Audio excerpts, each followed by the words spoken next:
100%, unfortunately. And of course that kind of shows in the overall standings, but they're not doing so hot, but that's alright. The boys in blue are always the underdogs. And last season Team 8 were the underdogs as well, but this season they've been tearing it up. I mean, in round 1 they weren't doing so great, but right now they are actually ranked 3 in the overall standings, tied in matches with the top 2 teams, Stars and CJ. They're all 9 and 6, the top 3 places. Team 8 is only 3rd because they are down in the overall score in terms of games won versus games lost. Woojin Stars, by the way, hold on, I actually just want to show you guys this. Hopefully the stream's not broken. Look at this disgusting score from Stars. Okay, so look, they're all 9 and 6, right? Let me zoom in case you guys can't see it. So they're all 9 and 6, and Team 8's like barely behind CJ, and then Woojin Stars is like fucking plus 18. What? Plus 18? Like CJ's like plus 3. Alright, Team 8's plus 2. Okay, they still won all their matches, and it's like plus 18. Sup? Ah, man. It's just like they kept destroying everybody in round 1 and got like all these free points. Crazy.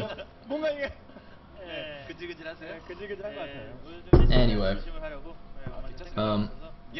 Whoa, why is there a spawning pool already? Hold on. What's going on here? Was that an overpool? It looks like an overpool here from Jaedong. Alright, that's interesting. A bit unusual in ZVT to go any kind of hatch first, really.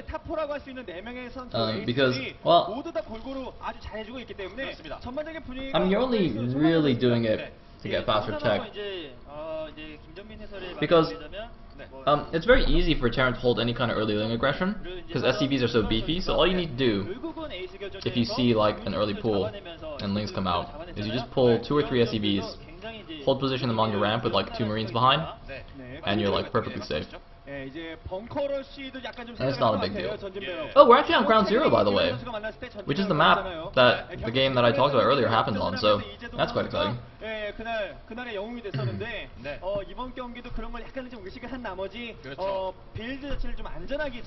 Anyway. Looks like, Canata though is doing something unusual as well. He's actually gone for a factory. Gone for a tech play off of 1 base. And, oh, here we go. See, SCV's off. But he doesn't need that many. See, he brought 4 because he wasn't sure. But then he's like, oh, okay, there's actually not that many links. So it's not a big deal. They're also cross map, so it's fine. 2 SCVs, yeah, that's perfectly fine. It's just 4 Zerglings. And we have a 3 hatch build from Jaedong. But you see, this 3rd hatchery, he planted it in his main rather than his natural. If he knew Canata was going for a factory build, he would want to place that at his natural to help SimCity off. Because right now, look how big that natural is. Like, look how wide open that is. It's going to be really easy for vultures to just run by into the main. That's going to be quite annoying for Jaedong if that does happen. Because he's only started his gas, right? So he's not going to have link speed, he's not going to have hydras. Nothing to deal with the vulture anytime soon, if it does get into his base.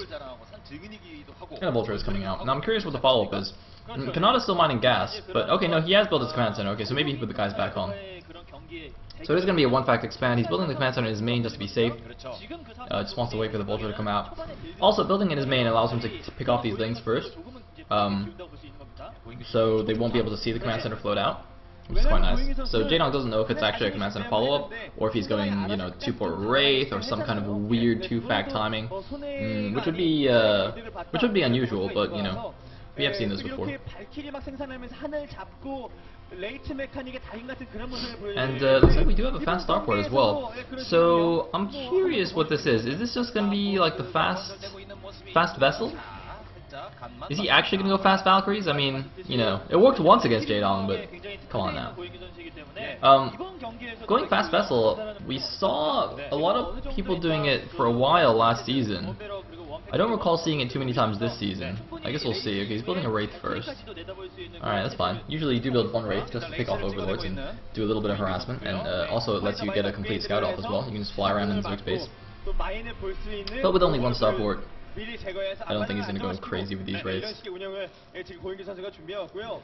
뭐 SK텔레콤 T1의 주전 출신으로서 지금 공군의 에이스에서도 역시나 좋은 활약을 하고 있고. And looks like second guess now being taken by Jaedong. We do have a a Hydrogen that's helping to SimCity that naturals to make it a little bit more difficult for those vultures to run in. And he was researching something on Machine Shop. I would imagine it's one of the vulture upgrades. It doesn't make sense to get siege mode so fast, so it's probably speed or mines. Depending on how aggressive he's feeling, how harassy. Of course, if he gets mines first, he'll probably lay those defensively. And I think that's probably a more common choice. Yeah, I think he is laying mines on the map. I'm seeing a lot of little dots running around on the map now. So I think he did get spider mines. But I have seen like Flybat Hero go for fast speed and just go for a sick timing. But I'm not really sure how well that works. I'm sorry, I'm slitting my toast. And now I just got like honey on my hand. Ah, sticky.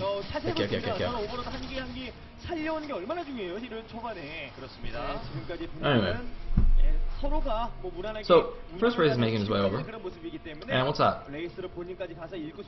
A vulture chilling at the 3 o'clock. I haven't seen what else he's done with that starport tech actually. So you see the one race. Oh no, Canata's not paying attention! Gets away with the wraith. That's a crucial thing. But he did take a lot of damage, so he's going to be pretty careful with that now. But he did see that Spire though, I'm fairly sure. So he kind of knows what the follow-up is. And this is very standard from the Zerg to follow up with mutas. Because when you're investing in so much tech and the fast expansion, your anti-air capability is generally relatively low. I think that was an armory. Did they just click on an armory? I guess it must be. Cloak Wraith plus Valkyrie to help defend against the mutas, but what's he going to defend against the ground? He's defend against the ground because it looks like Jaedong already has speed on his Overlord, so he's going to move around clearing out those mines. See, the whole point of those spider mines is you prevent any kind of early Hydralisk timing attack. Not really timing attack, just like attack, I guess. Before you have enough ground defenses, because you know you're teching so hard. So like this kind of build that Canata's doing is actually vulnerable to like a Hydro Bust. As weird as that sounds, you know, Hydro Bust usually associated with ZVP. You can get Hydro Busted in ZVT as well. I think we actually saw a game earlier this season where that happened. But so essentially, use a Spider Mines to buy yourself time, force the Zerg to get Overlord speed before he can attack, and so you know by the time Overlord speed finishes, you presumably have some siege tanks or something, or at least enough marines and bunkers to hold off any hydras. And oh, look at this, a couple of vultures going to the 3 o'clock. The drone is gonna hide though. Ooh, and the vultures run away so they don't get trapped by the Hydralisks. They will get away. They actually don't have speed yet, so he has to be a little bit more careful with those. And he did actually go all the way up to 3 raids, as well as getting cloaked, so did a little bit more with those than I expected. He didn't get an armory, by the way, so he's just going for the standard medic marine follow-up, not going to go do anything funny with Valkyries. And presumably got a science facility as well. Because essentially, once a science vessel comes out, it's just like a timer on the usefulness of mutas. Because as soon as you irradiate the clump once, unless they split like perfectly, it's very the mutas become very soft and squishy and not very useful anymore. And oh man, Jaedong, he's going after these wraiths, taking a lot of damage from the medic marine underneath, but he actually gets all 3 of those wraiths. Canata messing up a little bit there, kind of just held position those wraiths on the edge of the cliff, didn't really micro them at all, and oh man, Jaedong using his superior muta micro despite taking a lot of fire from those marines just now. Managing to pick off a siege tank as well, now going back behind the mineral lines. Canata has a handful of marines, but taking some serious damage from these mutas. Some Scourge are out as well to help deal with any potential Valkyries, and wraiths as well. But really the wraiths are not a big threat to mutas at all. Mutas kind of crush wraiths. Unless they're like microed fantastically. And in the meantime, Jaedong's actually double expanding now. He's taking the 3 o'clock, as well as the mineral only, next to his main at the 12. So, you know, if Jaedong gets those expansions up safely, which he basically will with this good muta harass, then I think he'll be in pretty good shape against what Canata's doing. Canata's not actually doing anything fancy after that fast starport opening, and he has in fact gotten the vessel. But look at this, he's continuing to use units in his main. But oh man, Jaedong, his muta's getting a little bit unclumped there, taking a little bit of extra damage from those turrets and those marines. Uncharacteristically showing some questionable muta micro / decision making there, and oh man, all his mutas are in the red, looks like. So I don't think he can do too much more damage with those. And I'm wondering a little bit whether that was the best choice. I mean, I already said it was a questionable decision. Going in for those tanks like that, you know, picking off tanks and stuff is nice, but generally with mutas, the principle is you want to get as much free stuff as you can. Which means, you know, you want to pick off Marines on the edge, you know, tanks that are, you know, sieged in bad positions, not being covered by Marines. Basically, you want to pick off as much stuff as you can without losing mutas or taking too much damage. You don't want to go in and be like, oh, you know, I can kill 3 free siege tanks, but it'll cost me all my mutas. That's generally not a good idea, because the mutas, aside from just killing stuff, their purpose is also to kind of keep the Terran on the defensive, right? To keep them back in their base so that you can expand and make drones and stuff. Now that the mutas are failed, as you can see, the first irradiate did go off on those mutas, as well as, you know, they already took a bunch of damage. So, you know, with those mutas down, the Terran can now move out of his base, but Jaedong did manage to get lurkers in time, so he will be okay. Oh, geez, going for another bomb on the vessel. He does get the second vessel. Very crucial snipe there. He already bombed the first one and manages to bomb the second one. That was a pretty big mistake there from Canata. I feel like a better Terran would have actually manually targeted down those skirts so his vessel would have survived. But, of course, that is an extremely difficult thing to do, so can't really fault Canata for not doing that. But it looks like Jaedong actually going to stay burrowed there a little bit too long in range of those siege tanks, losing 4 of his lurkers, really for no gain there. That's a bit of a mistake from Jaedong, and Canata can continue to push, but, you know, without a vessel there, he has to use his scans for his mobile detection. Oh my god, there's a lot of Lings preparing for a flank attack. This could be really, really bad. It looks like Canata does see it, though. He does see it. He stims his Marines back. They do have +1 attack. Looks like the Lings will get a siege tank at least. No, they won't even get the siege tank, so good job by Canata to ward off that little Ling runaround that was basically aimed to snipe off the reinforcements and stuff and potentially just go for a huge flank attack if he wanted to, or just counterattack in the main. There's so many things you can do with speedlings, you know, in this mid game. It's really cool. And looks like, oh, was that a tank or an SCV? I hope that was just an SCV that just got killed. Anyway, Jaedong looks like he's moving his forces around the north side here. I wonder if he's preparing just for a counterattack when the Terran army moves out. I'm not. If he is, it's going to be bad. He's going to run headlong into the Terran force here. His Overlord sees it, though, so he's going to be careful. Yeah, he's going to just burrow early a little bit. Just wait for the Terran. See what he's going to do. Is he going to move out or not? And looks like Kanata's actually going to pull back. So Jaedong going, now getting the Queen's Nest. Canata, though, has another vessel out. He's got 5 siege tanks. I really feel like this is a perfect opportunity for Canata to attack. Well, actually, no, maybe not. Jaedong actually does have a lot of units spread out across the map. Maybe not. Maybe if he goes out now, he'll just get surrounded and owned. Okay, maybe it's better to be defensive. It's just a curious thing because, see, if he attacks too soon, too eagerly, Jaedong, you know, can just surround the army and just kill it. Kind of like we saw what happened to last yesterday against Hoja.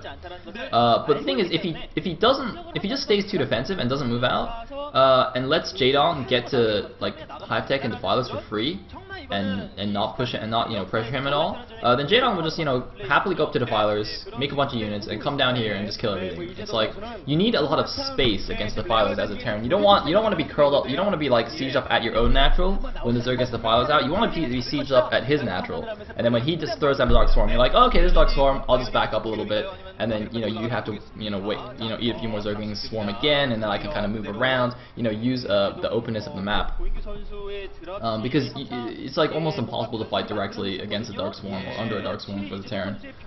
So yeah, you just basically want space. And looks like the first dropship is out, going to go do some harassment. But Jaedong has got plenty of stuff running around the map. He doesn't actually have that much vision on the edges of the map, though, so perhaps this dropship will be able to do something here. Looks like, just as I say that, he is spreading out some overlords now. Let's go have a look-see, and oh, Canata, don't throw away those vessels! Oh, looks like Jaedong wasn't paying attention, but Jaedong is actually going for it! I don't know if that's the best idea. He has a lot of lurkers! Oh my god, that is so many lurkers! I don't know if he needed to go for this attack. He was already going up to hive here. He's going to lose a lot of his forces. He's going to kill most of the Terran army, though. Is it going to be enough? Still got a few lurkers moving in, but there's still 3 siege tanks here, and the vessel, or sorry, the dropship is going towards the Zerg's main. It looks like Jaedong managed to take down most of the Terran force. Generally, if you can trade armies as a Zerg against a Terran, it's a decent idea, but man, that was pretty costly. He's in a lot of lurkers there. He lost a good number of Lings as well, and this dropship might kill his mineral only. And I believe Canata is making a 3rd command center in his mains to float out to his own mineral only, so if he takes down the space and he floats over to his own 3rd, he'll be in pretty good shape against Jaedong. who is also going to just throw away some links here trying to defend this base. Bit uncharacteristic of Jaedong to be messing up like this. Oh man, he's just giving away free units here. Doesn't even get the dropship. I think he might actually lose that hatchery, and now Canata's pressing over to the 3 o'clock here, and see Jaedong just doesn't really have any units anymore. That was such an expensive army that he threw away, attacking the Terran's front, and he had absolutely no reason to. I don't know why he decided to do that, and Jaedong GG's! Jaedong just GG's out after a suicidal attack. Why did he do that? He was like going up to Hive. He hadn't taken any damage. I don't understand. Why did Jaedong attack there? Oh man.